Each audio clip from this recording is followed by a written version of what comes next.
Hello everyone and welcome to the Flicks Forum podcast with Heather, Jesse and MJ. In this week's episode we'll be discussing Netflix's 33rd film, the 2017 comedy Sandy Wexler. It's directed by Steven Brill, stars Adam Sandler, Jennifer Hudson, Kevin James, Terry Crews, Rob Schneider, Colin Quinn, Nick Swardson and Lamorne Morris. Hello. G'day mate. A lot of familiar names in that cast when you think of Adam Sandler. And a familiar director from Netflix standards, I think. Yeah. I think he's done like 6 films with Sandler, in his time. And obviously the last couple. Yeah. He's the Do-Over, was the Do-Over. The Do-Over. So it's repeat director on Netflix. Is this our first one? I think so. I'm pretty sure it's the first one, 33 films in, we've had it, Yeah. So we always kick off our show with the Fast Flicks, where each presenter does a quick little summary of the film. Peter, kick us off. All right, mate. So, set in LA in the 1990s, Sandy Wexler is a talent manager with a stable of oddballs and losers. One day, he discovers a singer with genuine talent and is suddenly faced with the challenge of managing a client who could actually make it big. This is literally like exactly the same as mine. There's like a few words that are different. It's Hollywood in the 1990s, and Sandy Wexler is a talent manager to a ragtag group of eccentrics.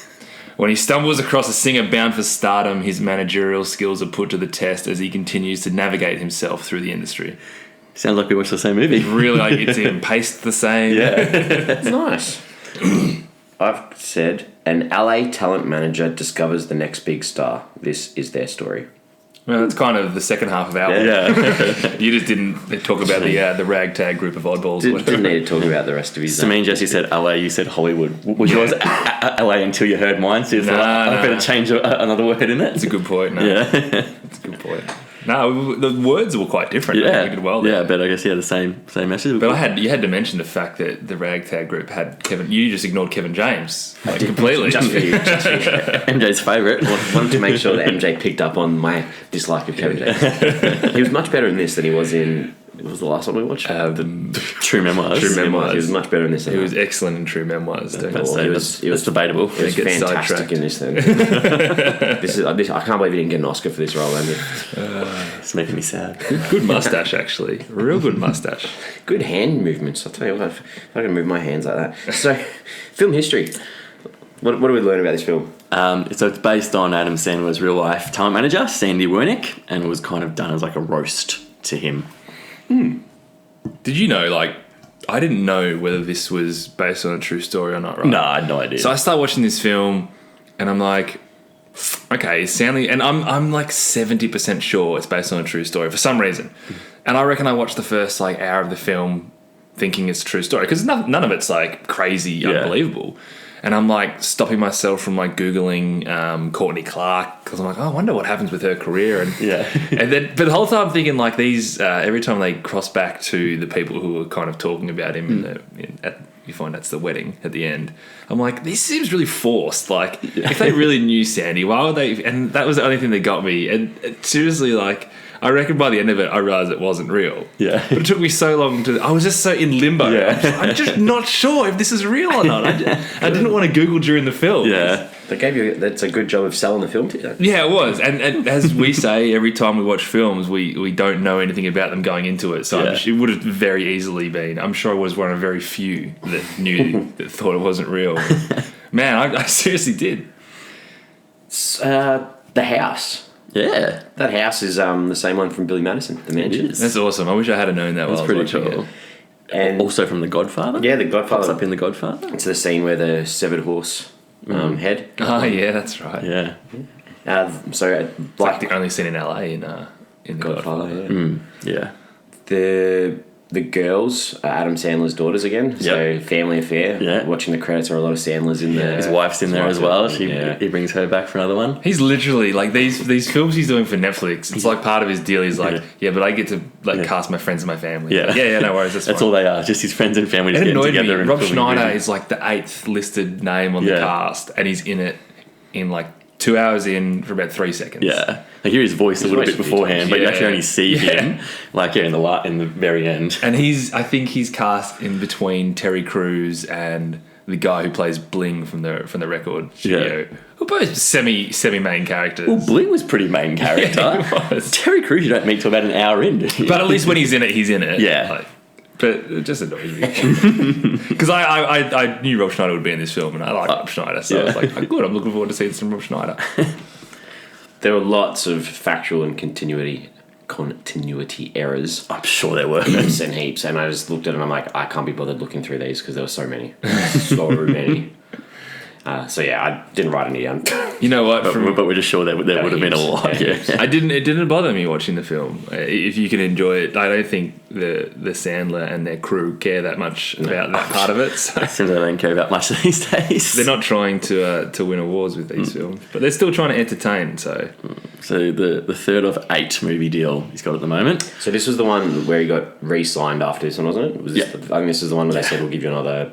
I'm pretty sure just before this one got released. Yeah, so he originally signed a 4 movie deal. I'm pretty sure just before this one came out, they gave him another 4. So what was the 4th in the first deal? Obviously, we haven't got. I'm not sure what the 4th one is. It's a serious one, I think. Ah. I've seen it on Netflix. Is his stand-up included in the 8 movies? Yeah, I think it is. Okay. Stand-up counts as one. Okay. Which is very good if you haven't watched it, listeners. Well worth listening. Yeah, I really enjoyed watching. Really enjoyed watching it. I haven't, but I'll get on it then. Yeah. Okay, that would make sense then. Maybe that was the 4th one, the stand-up. Maybe.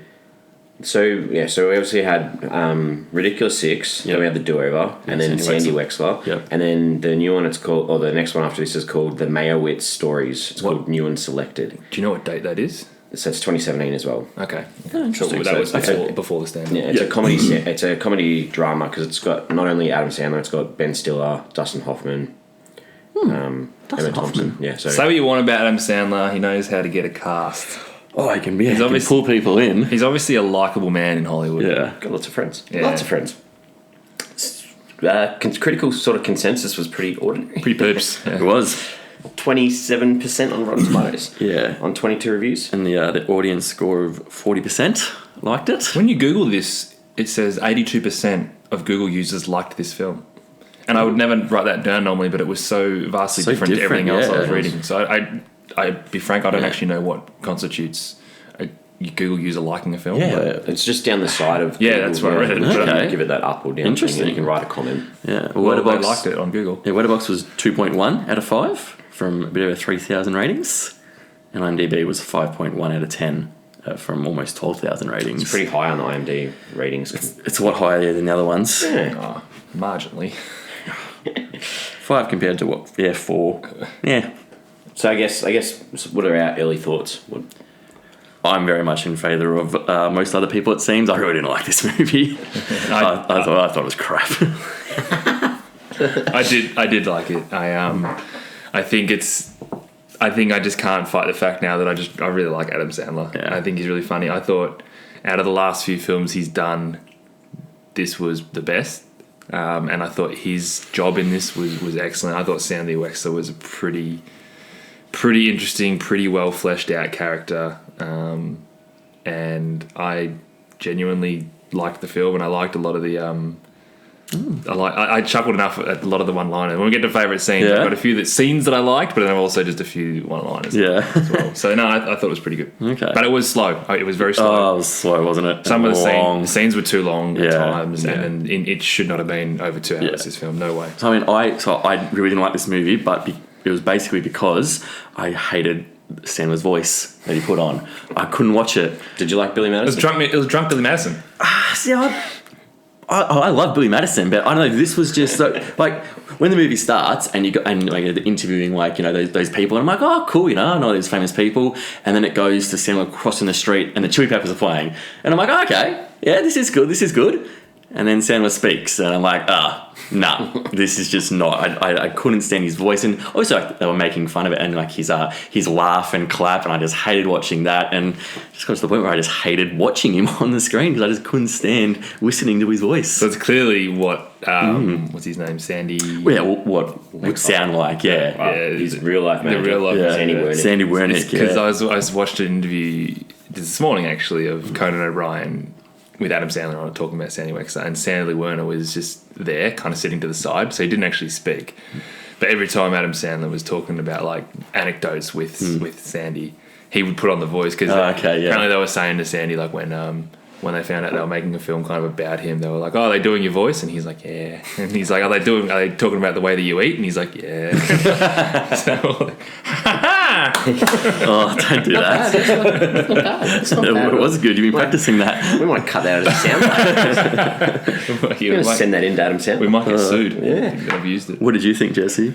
So like going in, like, you know, it's an Adam Sandler film, so you've got to have your expectations at a certain level when you go in. So if you start low, you might be pleasantly surprised. I mean, I had seen this one, so That's a way to put it. And I remember enjoying it when I did watch it, but it took sort of halfway in before I could work out again why I enjoyed it. Because the first hour I was like, did I really like this film? Because the first hour was dragged. Yeah. Did drag. There were two other reasons why I think I like this film, and one of which you won't normally see an Adam Sandler film, but I could listen to Jennifer Hudson sing forever. She was has good. one of the most. And have you seen Dreamgirls? Yep. No. Man, she won an Oscar she won. for that. I know. She blew me away in Dreamgirls. Obviously, she win American Idol, or was she just in it?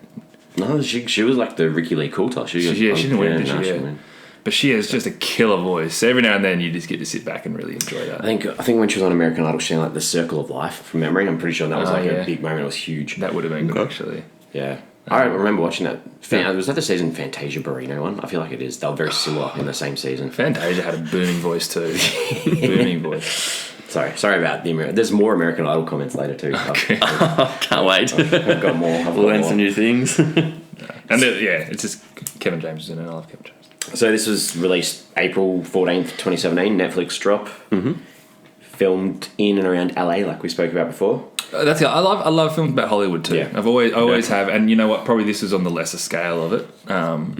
But I just find that world interesting and intriguing.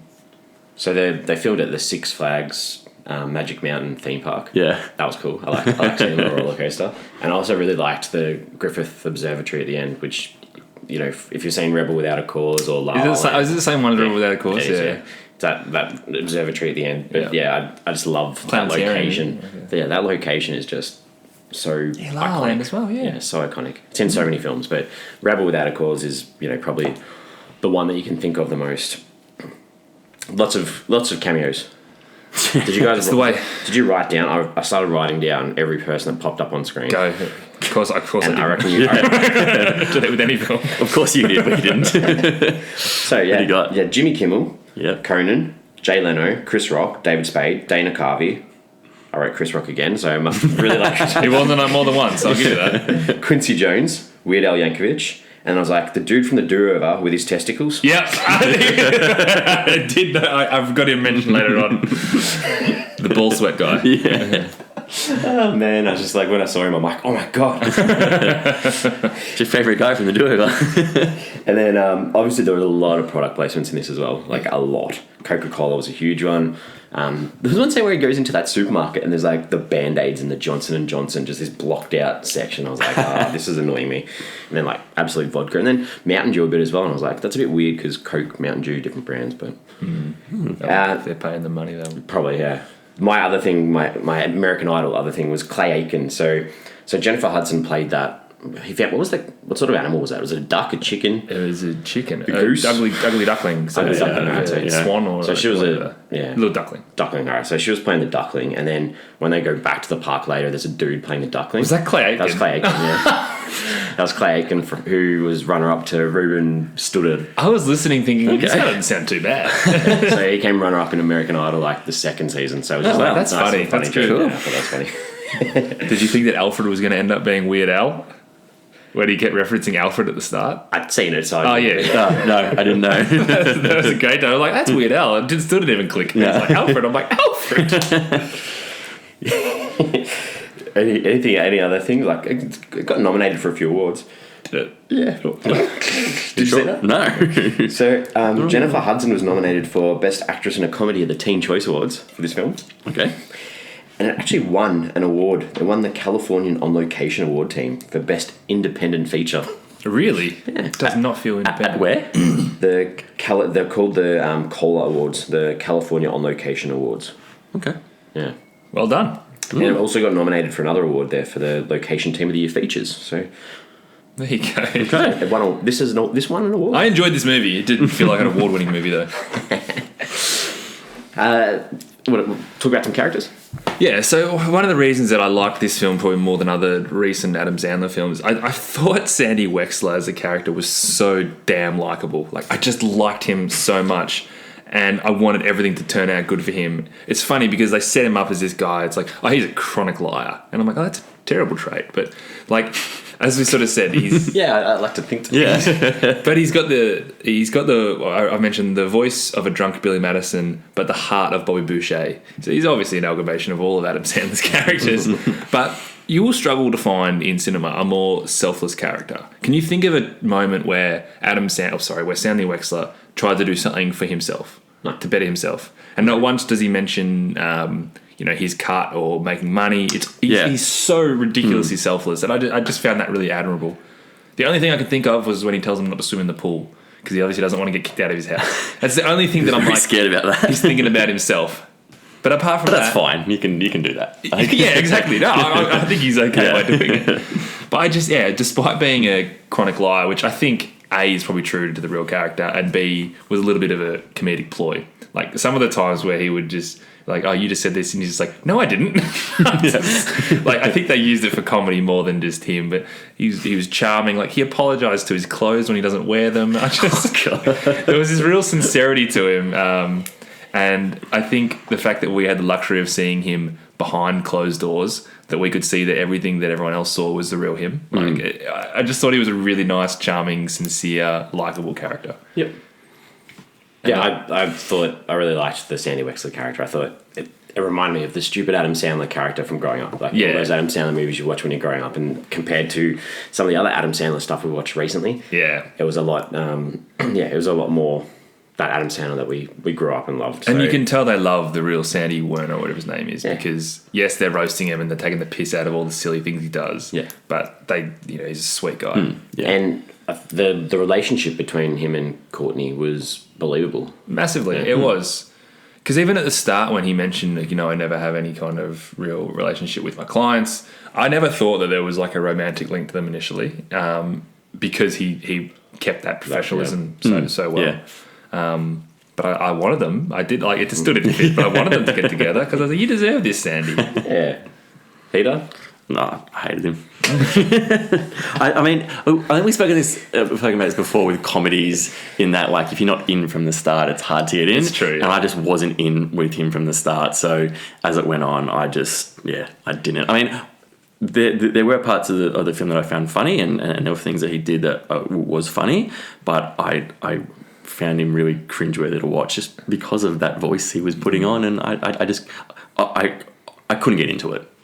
Into his character. So I wasn't in on this as a comedy. Like, I think I laughed once in the whole film. Took me a while to get into it. I think there was only one laugh. I think I've got like 3 laughs. Yeah. I was in stitches in one moment, and I reckon that like opened a bit of a flood for me. Like, it just good. Maybe we'll save them for the scenes. Any other characters that stood out? Because I thought like every other character was a good character. There's not much apart from Courtney, who Jennifer Hudson played. They keep her really grounded on screen. They always show you that she's kind of this girl who knows where she comes from, and she's got a heap of gratitude for Sandy for getting her into this life. But all the stuff that she does off screen is like this real A-lister, superstar celebrity, dating everyone, marrying everyone. She obviously gets drunk in that restaurant, but they consciously don't show you that. It's all happening, and she's got this big life, but the Courtney that you see is the one that is the sweet, appreciative girl of Sandy, which I think is another important ploy for them coming together at the end. That if you had shown 70% of her scenes where she's out with other guys and she's getting drunk and she's doing this and that, then you're like, well, does Sandy deserve to be with her? Or you see it differently that way. So that was kind of good as well, because again, she was a pretty likable character. Yep. So we spoke earlier about the director, Steven Brill. So it's his second Netflix film. He did Little Nicky and Mr. Deeds as well with Adam Sandler, and he's also he directed the comedy special that we briefly spoke about before too. Okay. What do you think of Adam Sandler's voice in Little Nicky? No, I don't like it. No, I do not like it. Just wanted to check. No, I don't like Little Nicky, but Little Nicky wasn't great. It was bad, but no, I don't like his voice in that at all. But you do like Drunk Billy Madison. I do. I love Billy Madison. Any other, like the cast? I thought the cast. I thought they were all okay. Yeah. Like nothing special, nothing bad, but they were all okay. It looks like they would have just a lot of fun doing these sorts of films Yeah. because they are just. I mean, there's so many people in it. Would have been hard to recast. Wouldn't be anyone left in Hollywood. Yeah. I don't think they even cast them. I think they just say, "Kevin, do you want to do this film? Terry, do you want to do this film? Yeah, right. All right, done." Yeah, that's seriously what it was like. You've got like 10 minutes in this movie, come in for a couple of days and shoot with me, and then we'll go out and get drunk or something. Yeah, like it's Adam just Sandler's like, I'm putting on this big party. yeah. Everyone just come and we'll film a few scenes. Wear a suit. I'll give you a line of dialogue to learn it, or you can even read it off a prompt, and you're in. That's very true. All right, let's talk about some scenes. Peter, seeing as you seem to dislike it the most out of us, what did you actually like about it? So there were just some scenes that made me laugh or maybe smile. So I liked It's good old smile. in the grocery store when he meets Barry Bubatsi and he's just been bitten by the dog, and so he's like, "Oh, I got a tattoo. Oh, what of? A dog bite." I like that. Is that Peter Petrelli from Heroes? It looked like him. No, It it's looked like him. It did look like him though. Oh, okay. He's my IMDb later. Is his name Milo? His name's Milo. Yeah. Milo Ventimiglia. Yeah. What's Peter Petrelli's name? That's Milo. Oh, so it's him. Oh, I thought you said Peter. What was that? His actor's No, name? Peter I'm like, no, Petrelli. his name's Milo. Yeah, in Heroes. Milo. Yeah. Oh, okay. Same guy. Yeah. Yeah, there you go, same guy. I'm sure it was. I like the scene where him and Courtney are trying that expensive wine, and he just cannot appreciate the wine, and the guy cracks it at him. It was very funny. $8,000 bottle. Yeah. Get out of my house. He's looking for his coat. It's clearly not his coat. Yeah, it just takes one. I think this is my one. Yeah. Am I still going with that? Yeah, okay. We want to hear what you like. When Sandy belts the raccoon with a baseball bat, that was so good. He's like, I also wasn't expecting it to happen. I thought maybe he'd jump out on him, or not sure what would happen, but he just belts him and the guts just go. And That was my one funny scene. yeah, that was funny. So when the cougar is trying to seduce him, I was watching that and going, I don't need this scene. This is shit. Until they're on the bed and Sandy turns and her husband's just like on his deathbed coma kind of staring at him, and just the faces they make at each other. I started laughing then. I can't do this. I had that in my worst scenes. That was horrible. I thought it was bad until he turns and sees him. And he's still there 20 years later at the wedding. He's still alive. And she's still trying to hit on other people. I like seeing Rikishi in the wrestling ring. I was scraping the barrel now, but it was good to see Rikishi as a wrestling fan. I'm like, I know him. The big fat guy. Is he the fat guy? Yeah. The fat guy that Terry Crews fights, he is an actual wrestler. Is his move sitting on their face? Yeah, basically. Yeah. That's basically what he does. He suffocates them. All right, MJ, what have you got? So the goods, initially, as we sort of spoke about, I was really intrigued at the start with the intro with all the celebrities talking about him. Because straight away, I'm just like, who is this guy? And annoyingly, it made me confused to think whether he's real or not. But I thought that was a really nice way to start it, because I'm just like, okay, you've got me. I want to hear about this. This is a movie about a character. It's called Sandy Wexler. I want to know more. I got that down as my first thing too. So the interview's a good way to progress the story straight up. Yeah. And you know what? I think it made me think, out of some of the Netflix films we've done, a lot of them do open up films really well. Because I think early on, that was my issue, that I could never get into these films. But I reckon recently we've had a lot of films where the first scene, or in the first couple of scenes, there's something that really pulls you in. So I'm going to keep an eye out for that going forward, because it definitely helps you to try and get into the film. Before I get into like funny stuff, I really like the scene when he hyped up Terry Crews before that fight. And Terry Crews says, "How does your goofy ass have me feeling good right now?" And he says, "Because I love you." And that was how I just like summed up. That was what Sandy Wexler was as a manager, and that's how his clients felt about him, and that it got the feels going a little bit. I really like that one where he wins that fight from two, where he pays the ref off because the ref's one of his clients, and he's got him another gig with the Globetrotters. I thought, amazing, I really like that too. Amazing. The scene that had me in hysterics, and at the moment, I'm not the fittest guy, but I did a fitness circuit the other day, and my body is really sore, and I didn't want to laugh because it really hurt when I was laughing. But I was dying watching this scene when they were in the at the recording studio with the producers and stuff, and the lights went out. The first thing he said is, "Did you guys pay the electricity bill?" And then he says, "No, you stood on the light," and he goes, "No, I didn't." And then he comes off, and then he does it again. And then he tries to say that he was making a joke. I was absolutely in stitches when that was happening. I laughed more at your reaction. Yeah. Because I have that in my forgettable scene. I was worried that Heater was going to say that in his favourite scene. I wasn't going to say it. But I'm glad you got to say that. I was in hysterics when that happened. The other little funny lines that I liked is when he told Ted Rafferty to go to Magic Mountain, and he said that feels very child molestery because he wanted to get like market research from his puppets. And I thought that was good. To your point, I also didn't love the scene with the cougar, but I did like it when he said, "I was just walking on the carpet on my socks and I didn't want to zap you." And then he zapped later on. He goes, "There's the zap." And just another when they were playing golf and she was saying that it's in the hips. Yeah. I really wanted her to say it's all in the hips. It was a throwback, but I think they could have gone with it's all in the hips. But I thought that was really cool too. And finally, I just thought the ending at the wedding 20 years later was just really charming. And I think this is a character that deserved a charming ending. So I was happy with that too. But that's all from me. All right. So you guys have covered a few already. I liked the whole Northern Lights connections. So like at the start, they're sitting on the bonnet of the car talking about the Northern Lights and she can be a star. And then she releases that song called Northern Lights when he's in the hospital bed and the nurse is dancing around. And then finally, at the observatory, he's got the Northern Lights. I like that whole connection throughout. I thought that was a nice But the Northern Lights at the start was one of the worst green screens I've seen in a long time. It was shocking. A bit like when the Hollywood sign's on fire. Oh yeah, that was very ordinary. I thought there'd be more to do with that. I thought that was going to be that guy's breakout or something. Like he's the guy that lit the Hollywood sign on fire, but no, he just lit it on fire. I liked the sort of continual jokes throughout about like Sandy always being on that wrong side of the choices. So there was like blockbuster jokes, like Apple jokes. Sell your Apple shares and buy into Blockbuster. Bookstores, they're the way to go forward. And then he says to Courtney, animation's dead, don't do that voice for animated toys for Pixar. Yeah. I thought that was really cool. It's like, who's going to watch that movie? Yeah, funny. I thought, like you said before, whenever Jennifer Hudson sang, it was good. I liked that song where she was in the studio with that rapper, Mace or whatever his name was. I thought that was really good.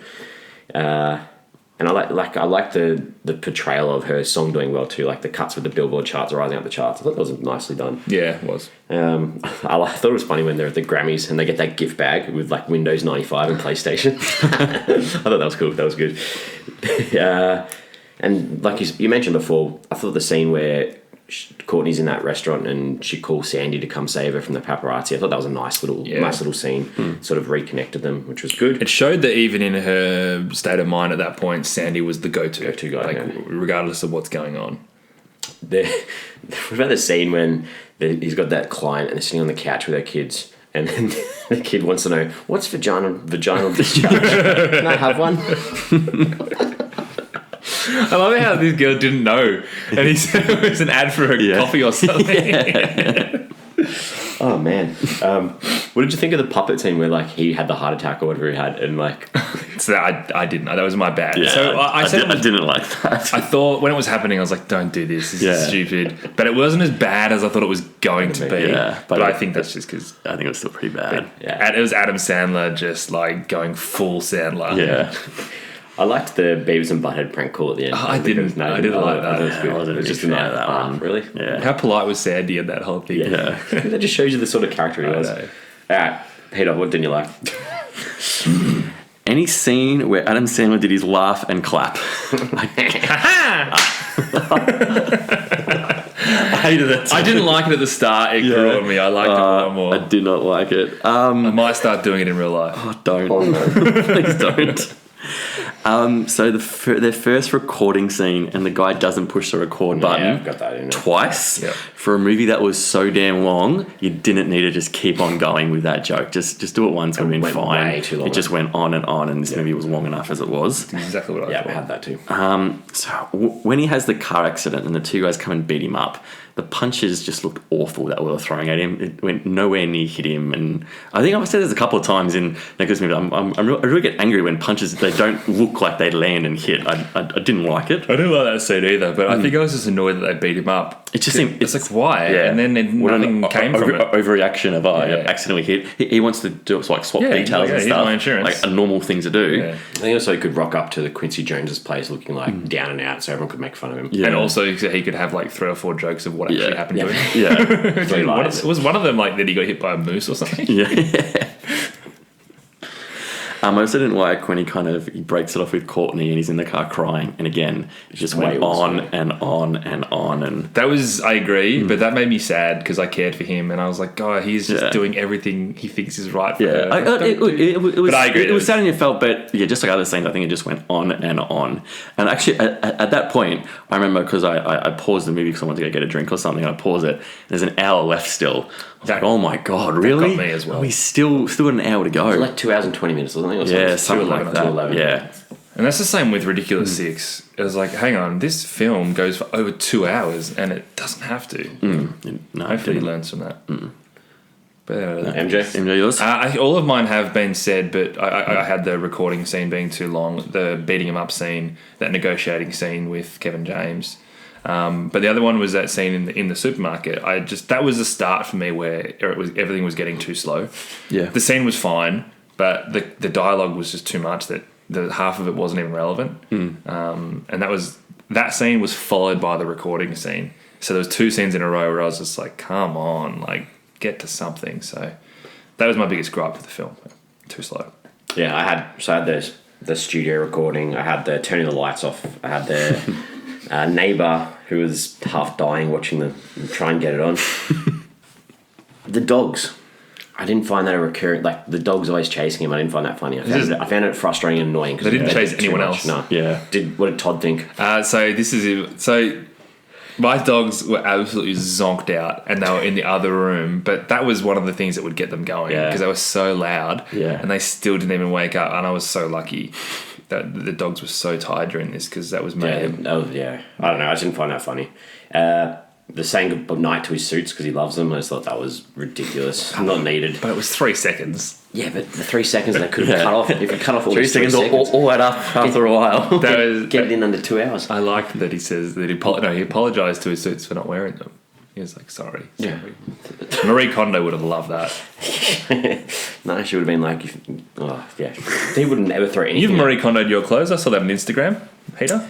I did, without knowing I was Marie Kondoing them. I was sensing a lot of joy being sparked from that. Sure, yeah. So, what a stuff I had to say goodbye to that I had holes in it, but I still wanted to keep them, and the wife made me throw them away. It's got to spark joy, though. That Mr. Buttons writing that suicide note and then hanging himself. That was a bit... I just bit thought intense. It was way intense, like for the whole the rest of the film, and then it was like, I don't know, they tried to make a comedy by having the lightning and the rain outside. Had we heard of Mr. Buttons prior to that? Early on you did, because they made a thing about, I'm never going to be a Mr. Buttons who gets his own show and all that sort of stuff, and then it was just like, well, it's so convenient now that he can get the show. Because I made the link pretty easily because he said something like, we need a miracle. Yeah. And then obviously that guy... I didn't mind the puppets coming dropping down at the end. Yeah, I think that kind of lightened a little bit. Tried to. I don't know. I just thought it was a little bit out of context for the rest of the film.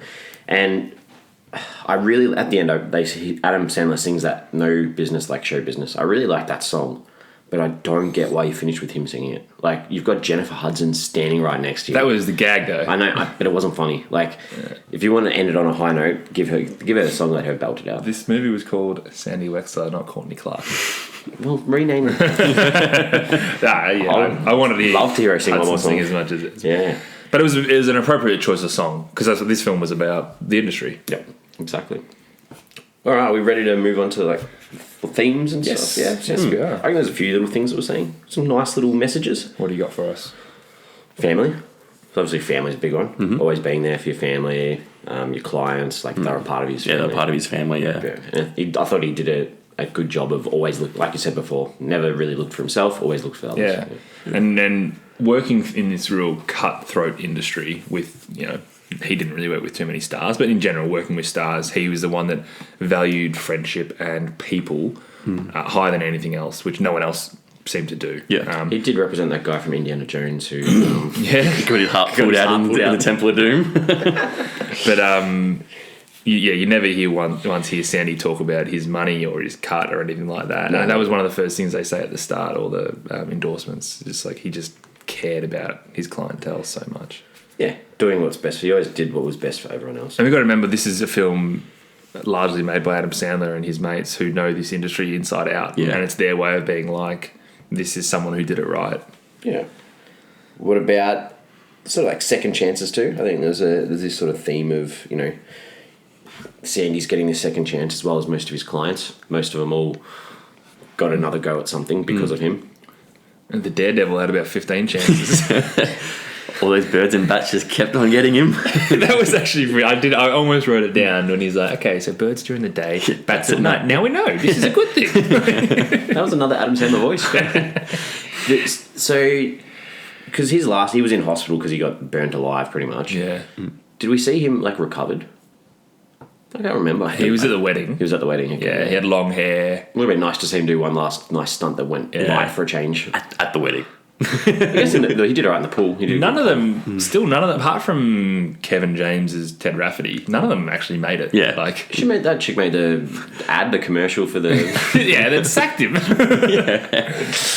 Because even like Terry Crews's character, you never see him come back from when he was singing in the ring for some reason. Why did you make me sing? He's like, they like it. I think like truth and lying is another massive thing too. Like, Yeah. as soon as he's, Weird Al sits down with him and says, the reason we broke up was because you lied, and he lied through that whole film. So I did like how he's like, I understand why you broke up with me because I got too close to you. He's like, what? That's the reason you thought I broke up. But I liked Sandy Wexler less when he was not lying. Adam Sandler told this story on Conan about Sandy, saying they were driving, this is early in his career, they were driving to do a show on some morning show, and there was a picket fence out the front, and Adam Sandler was like, so what's going on here? And he's like, it's the cameramen, they're picketing. And he's like, well, hang on, you didn't tell me this. I didn't think it would concern you. And he's like, well, I can't go through a picket fence. Like, it's not what I'm going to do. Like, they're obviously striking for pay or whatever it is. He's like, that's okay, we'll go around the back. He's like, that's not the point. They'll see me on the show, and it's going to look bad on me. And he goes, I don't think they watch the show. And he's like, well, their families see the show. And he goes, do you know that most cameramen are divorced? And he's like, it's not the point. And then apparently, so he didn't do the show. And the next morning, there was an article saying, Adam Sandler doesn't walk through picket fence or picket line. And Sandy walks in with the newspaper and says, see, I told you this would be good publicity. He just like, this guy, like, they've lived this whole life with him. They're like, we have to make a movie about him. You can just see it. Anything else? Excuse that tangent. Nah. That's a good story. It's good. It's good. So what do we take from the film? I enjoyed the soundtrack. Like you spoke about earlier, I thought the Red Hot Chili Peppers at the start. Red Hot Chili Peppers, there was a Runaway Train was on there, which I like that song. So there was some good songs on there. And plus the original ones that Jennifer Hudson sang. Yeah, there were some good ones. This film felt to me early on like the Forrest Gump of like the Hollywood industry. It felt like Sandy Wexler was kind of just in everything somehow. That's a good, this guy who's comparison. Maybe not all there, not to the level of Forrest Gump being the masterpiece that it is. But I just got that feeling it was similar to that. I thought the production values were quite high as well. Yeah. It would have been a better experience in the cinema, but I wouldn't have wanted to pay $20 to go and see it. Exactly. It's a bit like Don't Mess with Zohan. Yeah, I saw that in the cinema, actually. Yeah, I saw that in the cinema too. I think it was the last Sandler film I saw in the cinema. Still haven't seen that one. But this makes it a good choice for Netflix because it's readily available for you. I agree. All right, IMDb. This is where we, while we're watching the film, jump on IMDb to check out any of the characters or actors. Heater? Yeah, well, so mine was the guy in the grocery store who is Milo Ventimiglia. So I haven't seen Heroes, so I'm working out where he's from. He's Rocky Balboa's son. That's how I know him. In Creed? In Rocky Balboa. Oh, sorry. Yep. Yeah, the sixth one. Yeah, the one before Creed. Yeah. Yeah, when he comes out to fight the world champion when he's like 16, his son plays a pivotal part, a decent role in that. But yeah, he plays he's Rocky's son. Fun fact about him: he is also in the video clip for Fergie's "Big Girls Don't Cry." Which I remember because it was out like the same time as Heroes, and I'm like, whoa, how'd she get him in a video clip? Milo. MJ, what about you? Mine was Lamorne Morris, who played Bling, was Kevin from Game Night, which is obviously quite a recent one. Okay, yeah. Looked very familiar. That was a good movie. Mine was a good movie. Yeah. Mine was fairly late in the film. Thing is, most people in this film you know. So yeah. it's not a case of... So mine was the nurse when he's in hospital, and she's the one that wants Jennifer Hudson's autograph. who was she? So her name's Kate Micucci. She's Velma's voice in all the Scooby-Doo like animated shows, which like I was like straight away I'm like, oh yeah, I know that. But she's also Lucy in Big Bang Theory. She's one of the girls who's always in Big Bang Theory. If you watch Big Bang Theory, but she's in so much. What's her name? Lucy Micucci, Micucci. Micucci. She's the voice of Velma in like I watch heaps of Scooby-Doo animated stuff. So straight away her voice was like, yep, bang, gotcha. M-I-C... UCCI. So we're doing a bit of live IMDb. Yeah. You know what? I should have done her, but She's been in heaps. Yeah, that's what I'm thinking. I feel like that's. I thought you were going to say something that we've seen on Netflix, or maybe not. But I feel like she's in something I've seen recently. As Like well. her list of credits, like is out of control. Like heaps, lots of voice acting. And she's just got that face that you recognise. Yeah. She does voices in like Steven Universe, if you've seen that. She's in that Easy show again. She's definitely like comedy as well. Yeah. Yeah. She does Powerpuff Girl voices. Yeah. Anyway, all right. So let's move on. Questions? Got any questions for us? I don't. Do you? Well, mine was about the ball sweat guy. I'm like, did you guys recognise the ball sweat guy announcing the Daredevil? Yeah, sure did. That was another good funny lying moment because he said my name wrong. He goes, no, he didn't. He goes, yeah, the second time he got it right. He goes, no, he got it right the first time. He goes, you got his name right, yeah? And he goes, yeah, the second time. And he's like, yeah, but you know it. He's good. I like that guy. My question was, what was the big deal about the pool? Like, why? What was the big issue with? Yeah, it's a good question. The only thing I can think of is like he literally has nothing else, and if he loses that house, he's screwed. That's what I thought. But he obviously has no intention of like checking out the actual big house. Nah, so he has no intention of anything. No, he's got free rent. Yeah. I get that, but like the pool. As long as you don't go in the pool.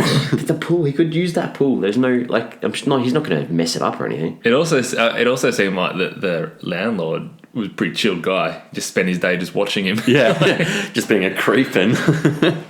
And the other question I had was, why is it so long? Why is the film so long? Yeah, it's almost a bit too self-indulgent in that sense. Didn't need to be that long. It's so long. He obviously has complete free reign. I know we hear that Netflix doesn't like to micromanage too much on their films, but they would have a lot of say in some cuts and final cuts and whatnot. But maybe part of this contract is that I will send you a film and I can do what I want. It's finished when I send it to you. Sort of thing. Yeah. All right, so looks like we're at that stage where we're going to give our own sort of rating for the film. We give it a rating out of 5. Heater, what do you think? So I didn't like this movie. It was way too long and slow, and there weren't enough laughs.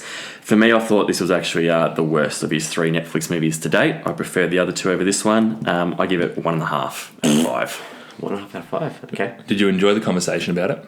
This conversation was a lot better than the movie. It's a good So conversation. out of 5, what would you give our conversation? Oh, conversation's always a 5. Sometimes we get a 6. Sometimes we do get a 6 out of 5. 5. Good. MJ? I didn't mind it. I think I'm really starting to discover that I still really like Adam Sandler. I just like him. I found the running time and some of the scenes dragging on quite a bit. The movie definitely didn't have to be over 2 hours, but I had a few laughs. I enjoyed the characters. I got to listen to Jennifer Hudson sing, which has always been a favourite pastime of mine. 3 stars. All right, so like I said earlier, I'd seen the film when it came out and I did remember enjoying it. So I liked the relationship between Sandy and Courtney and think it sort of gave the film a bit of heart, even if it was too long and not really funny. The tricky thing for me was I had to look at what I gave the other Adam Sandler films. I did that. I sense checked that as well. So I gave Ridiculous 6 2.5 and The Do-Over 3, and I like this better than them both. I gave The Do-Over 3 as well. Yeah, but I couldn't give this a 3.5. No, it's not a 3. So your face. No, you could not. So I'm giving it a 3. Yeah, it's a solid 3. Yeah. So Heater, what does that give us an average? It's going to bring it down a fair bit. 2.5. 2.5. Okay. So 2.5 out of 5. Sounds about right. So we have social media. We have Facebook, Twitter, Instagram. We are at Flix Forum. Pop a question up for the week. And the question this week is, what's your favourite Adam Sandler film? Because I could... Happy Gilmore. Happy Gilmore? I'd probably say Billy Madison. Yeah, I'd probably say Billy Madison. Or too. maybe Sandy Wexler. Sandy Wexler. Oh, really? I would hope this isn't your favourite one. So get on board, give us your answer. Obviously, you're listening to us, so thank you very much. If you can subscribe on Apple Podcasts, Spotify, give us a good rating, that would be awesome. Next week, we are looking at the 2017 war drama film. Oh, Peter. War drama film. Drama. Oh, I can tell you're going to like this already. No It's idea. called Sand Castle. Oh, nearly Sandy Wexler. Sandy Wexler's Castle. no. It's the sequel to the 2017 comedy Sandy Wexler. So, I might have to skip that podcast. Sorry, boys. I'll be an apology. directed by Steven Brill, starring Adam Sandler. Steven Brill. No, sorry. It's directed by Fernando Coimbra. It stars Nicholas Hoult, Logan Marshall Green, Henry Cavill. Oh, right. Ooh, Superman. Henry Cavill. Glenn Powell, Bo Knapp, Neil Brown Jr. and Tommy Flanagan. So Tommy Flanagan. Oh. You should have said, haha. No, I would never do that. I can't wait for this movie. good. I love Tommy So Flanagan. we'll chat about that one next week. As usual, we've had a bit of a good little giggle and laugh. So thanks for being here. That's okay. Cool. Don't have to answer me. Thanks, boys. No, I thought you Thanks, Jesse. I thought you were telling the listeners thanks for being here. I was thinking you guys were. I thought you were going to keep going a bit The there. listeners aren't really here. Well, I'm going to thank the listeners because you mean a lot to us. If you ever want to have a chat about anything, reach out. We're all here. We're happy to chat. Yeah. All right. We'll see you guys next week. See you, boys. Bye.